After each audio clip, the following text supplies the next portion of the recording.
Telangana assembly మాజీ speaker Pocharam Srinivasa Reddy car దిగి చేయికి చేకొట్టారు.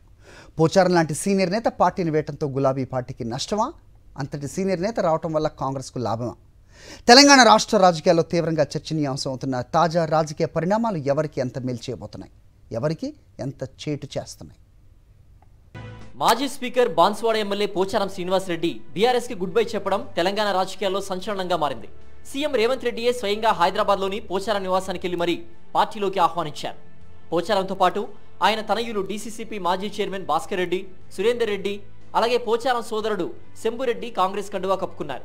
అగ్రికల్చర్గా నేను రైతు బిడ్డను కాబట్టి, పుట్టుకతో రైతు కాబట్టి, వ్యవసాయంతో ఉన్నటువంటి కష్ట సుఖాలు నేను తెలుసు కాబట్టి, వారు చేసేటువంటి ప్రతి మంచి పనికి రైతాంగానికి వారు చేస్తున్నటువంటి కార్యక్రమాలకు అండగా ఉండాలని, అండగా ఉండి రైతు సంక్షేమాన్ని కోరుకోవాలని, రైతులు బాగుపడాలని, రైతుల కష్టాలు తీరాలనే ఒక ఆకాంక్షతో నేను ఈరోజు వారి నాయకత్వంలో, రేవంత్ రెడ్డి గారి నాయకత్వంలో కాంగ్రెస్ పార్టీలో వచ్చాం.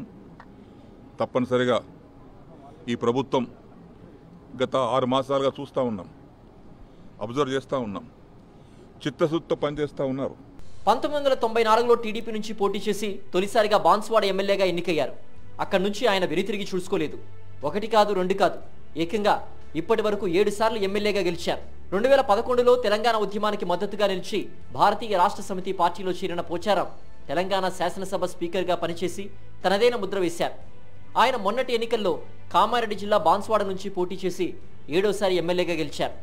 తాజా రాజకీయ పరిణామాల కారణంగా గులాబీ పార్టీకి గుడ్ బై చెప్పి కాంగ్రెస్లో చేరిన పోచారం త్వరలోనే మంత్రి అవుతారనే టాక్ బలంగా నడుస్తోంది. ఆయన చిన్న కొడుకు డీసీసీబీ మాజీ చైర్మన్ భాస్కర్ రెడ్డికి కూడా రాష్ట్ర స్థాయి పదవి వరిస్తుందని రాజకీయ వర్గాల్లో చెప్పుకుంటున్నారు.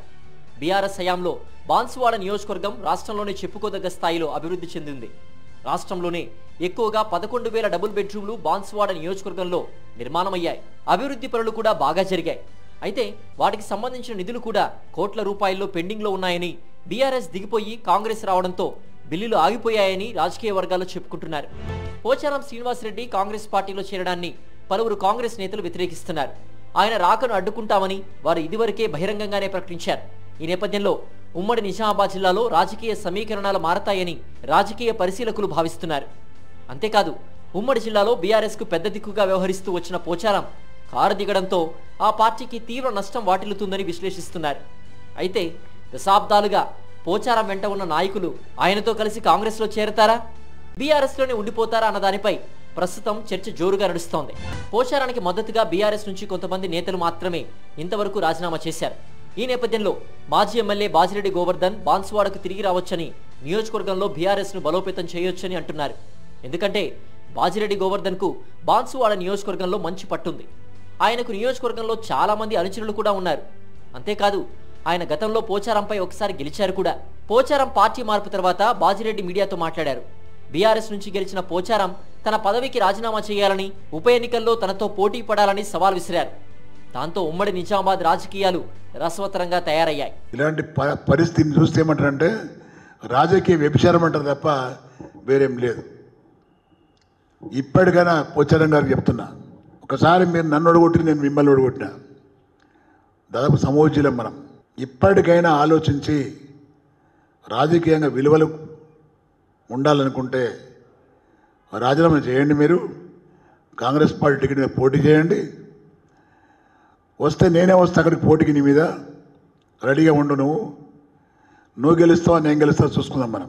బీఆర్ఎస్ పార్టీ కార్యకర్తలకు నేను మనవి చేస్తున్నా, ఇలాంటి రాజకీయ వ్యభిచారులు చేసే సర్కస్లో మనం మనోధైర్యాన్ని విడిపోవద్దు. మళ్ళీ 4.5 yearsలో మన పార్టీ ప్రభుత్వం వస్తుంది, తప్పకుండా అధికారం మనకు వస్తుంది. ఉమ్మడి నిజామాబాద్ జిల్లాలో 2 ఎమ్మెల్యేలు మాత్రమే బీఆర్ఎస్ తరఫున గెలిచారు. వారిలో ఒకరైన పోచారం కాంగ్రెస్లో చేరడంతో బీఆర్ఎస్కు కేవలం 1 మాత్రమే మిగిలారు. దాంతో బాల్కొండ నియోజకవర్గం నుంచి గెలిచిన మాజీ మంత్రి వేముల ప్రశాంత్ రెడ్డి ప్రస్తుతానికి ఉమ్మడి జిల్లాలో బీఆర్ఎస్ పార్టీకి పెద్ద దిక్కుగా ఉండబోతున్నారు.